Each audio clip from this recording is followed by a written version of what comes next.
Dear students, आज की class में क्लास 7th में सब्जेक्ट संस्कृत में हम आपकी पाठ्य पुस्तक सरल संस्कृत व्याकरण से पढ़ेंगे।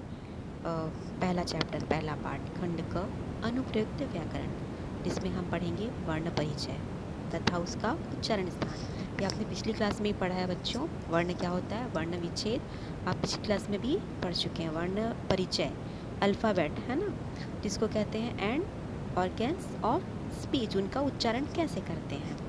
तो संस्कृत वाङ्मय में व्याकरण का स्थान सर्वोपरि है। क्यों सर्वोपरि है? कि व्याकरण से ही हम इसकी शुद्धता को मापते हैं कि हम उसे उच्चारण कैसे करना है व्याकरण के द्वारा।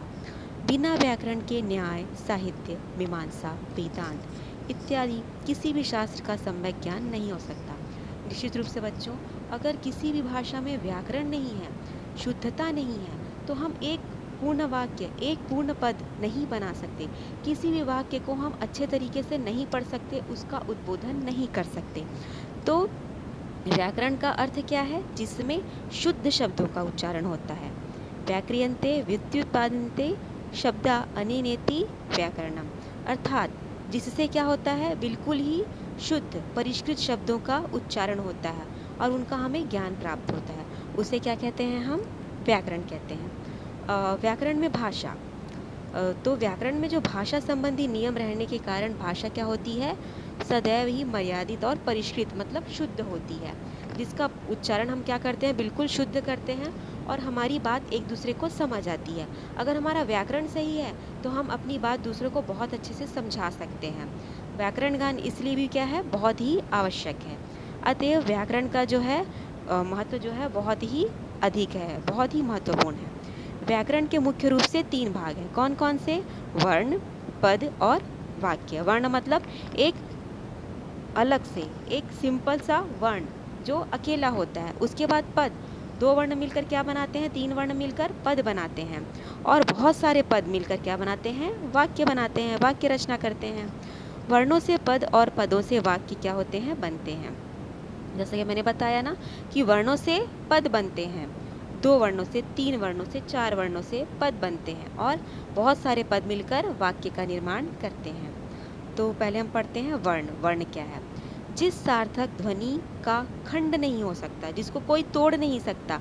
एक वर्ण वो है जिसको कोई विभाजित नहीं कर सकता, है ना, उसे क्या कहते हैं? वर्ण अक्षर कहते हैं, वर्ण या अक्षर कहते हैं। वर्ण के 2 भेद होते हैं। कौन कौन से? स्वर और व्यंजन। आप पिछली क्लास में भी ये पढ़ चुके हैं, है ना। वर्ण के 2 भेद होते हैं, स्वर और व्यंजन। स्वर वर्ण क्या होते हैं? जिनको वॉवेल्स कहते हैं।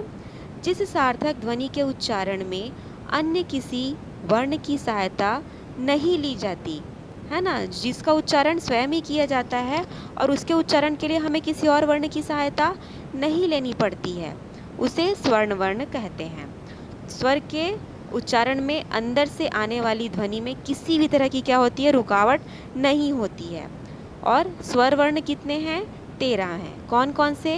अ, आ, ई, उ, री ऋषिका, री, ली, ए, ओ और औ। और स्वर के 3 भेद होते हैं, ह्रस्व, दीर्घ और लुप्त। तो पहला ह्रस्व स्वर, शॉर्ट वॉवेल्स, ये स्वर के उच्चारण में बहुत ही कम समय लगता है ना। और ये कितने हैं? 5 हैं ह्रस्व स्वर, अ, ई, उ, ऋषि और ली। और इस जो स्वर का उदाहरण है, मूल ध्वनि या मूल स्वर भी इसे कहा जाता है। फिर है दीर्घ स्वर, लॉन्ग वॉवेल्स जिन्हें कहते हैं। दीर्घ स्वर के उच्चारण में ह्रस्व से दुगुना समय लगता है, यानी ह्रस्व स्वर के उच्चारण से कुछ अधिक जोर इसमें लगाना पड़ता है। और इनकी संख्या कितनी है दीर्घ स्वर की? 8। कौन कौन से? आ, ई, उ, ऋषि, ए, ओ और औ। फिर है लुप्त स्वर। लुप्त स्वर, लॉन्गेस्ट वॉवेल्स। लुप्त स्वर के उच्चारण में दीर्घ स्वर से भी क्या अधिक जोर लगाना पड़ता है और इसका प्रयोग संबोधन इत्यादि में भी होता है। जैसे हे कृष्ण, इसमें संबोधन किया जा रहा है कृष्ण जी को, तो हे कृष्ण।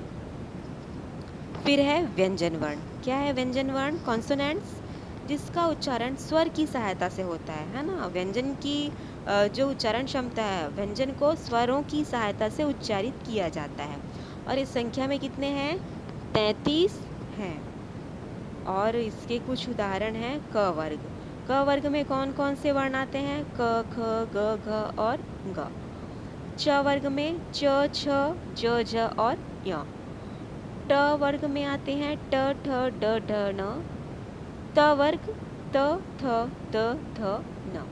प वर्ग में उस प्रकार आता है प, फ, ब, भ, म।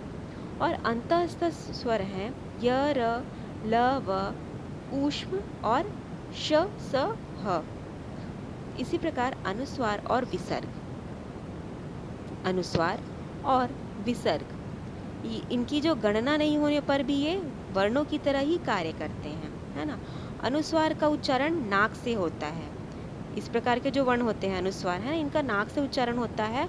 मतलब हम जब भी बोलेंगे तो लगेगा कि ये नाक से बोल रहा है, ध्वनि नाक से निकल रही है। तथा विसर्ग का उच्चारण आधा ह के समान होता है। विसर्ग को हम ह पढ़ते हैं ना, आधा ह। तो इसके उदाहरण कुछ हैं। अनुस्वार संसारः, इसमें विसर्ग बालकः, घटः, विसर्ग का इसमें हो रहा है ना उपयोग। फिर स्पर्श, कांटेक्ट, क से लेकर म तक के वर्ण क्या कहलाते हैं? स्पर्श। ठीक है। अंतःस्थ, मिडिल, य, र, ल और व को अंतःस्थ वर्ण कहते हैं। ऊष्म, ऊष्म वर्ण किसे कहेंगे? श, स और ह को। और घोष, घोष वर्ण किसे कहते हैं? वर्गों के तृतीय, चतुर्थ, पंचम वर्ण तथा य, र, ल, व और ह, ये होते हैं घोष। अघोष, अघोष किसे कहेंगे? वर्गों के प्रथम और द्वितीय वर्ण तथा श, स, इन्हें अघोष वर्ण कहा जाता है। अल्प प्राण, वर्गों के प्रथम, तृतीय, पंचम तथा य, र, ल, व, ये जो वर्ण होते हैं इनको अल्प प्राण कहा जाता है। फिर है महाप्राण, वर्गों के द्वितीय, चतुर्थ तथा श, ह, इन्हें क्या कहा जाता है? महाप्राण वर्ण कहा जाता है। अब हम इनके उच्चारण स्थान पढ़ते हैं। वर्णों का जो उच्चारण स्थान है, कंठ, कंठ से अ, आ, ये क वर्ग जो होते हैं ना, ह और विसर्ग का उच्चारण स्थान क्या है? कंठ है, इसलिए इसे कंठ वर्ण कहते हैं। आप इनका उच्चारण करके देखिए। और इसके बाद है तालु, ई, च वर्ग, य और श का उच्चारण स्थान क्या है? तालु है। इसको आप दोहरा के देख सकते हैं, अपने मुख से इसको बोल कर देख सकते हैं। इसलिए इन्हें क्या कहा जाता है? तालव्य वर्ण। फिर है मूर्धा, ऋषि का री, ट वर्ग, र और श, इनका उच्चारण मूर्धा से होता है। मीन्स हम इसका उच्चारण किस प्रकार करते हैं? सेलेब्रल टाइप का करते हैं, तो इसे हम क्या कहते हैं? मूर्धन्य वर्ण कहते हैं। दंता, टिथ, री, त वर्ग, ल और स का उच्चारण, जिनका हमको उच्चारण करते समय लगता है कि ये दांत से उच्चारित हो रहे हैं, इसलिए इन्हें दंत वर्ण कहते हैं। ओष्ठ, ओष्ठ वर्ण उ और प वर्ग का उच्चारण स्थान क्या है? ओष्ठ है, इसीलिए इसे ओष्ठ वर्ण कहते हैं। कंठ तालु, ए और ए का उच्चारण स्थान कंठ और तालु हैं, इसलिए इन्हें कंठ तालव्य कहते हैं। कंठोष्ठ, ओ और औ का उच्चारण कष्ट और ओष्ठ से होता है, इसलिए इन्हें कंठोष्ठ वर्ण कहते हैं। दंतोष्ठ, वकार का उच्चारण दंत और ओष्ठ से होता है, इसलिए ये दंतोष्ठ कहलाते हैं। नासिका, जिनका उच्चारण हमको लगता है कि नाक से हो रहा है, य, म, ड, ण, न, इनका उच्चारण करने से हम क्या लग रहा है कि हम इनका उच्चारण नाक के द्वारा कर रहे हैं, ध्वनि नाक से आ रही है। तो स्थान इसका क्या है? कंठ, तालु आदि के अतिरिक्त नासिका भी होता है, तो अनुस्वार का भी उच्चारण स्थान नासिका है।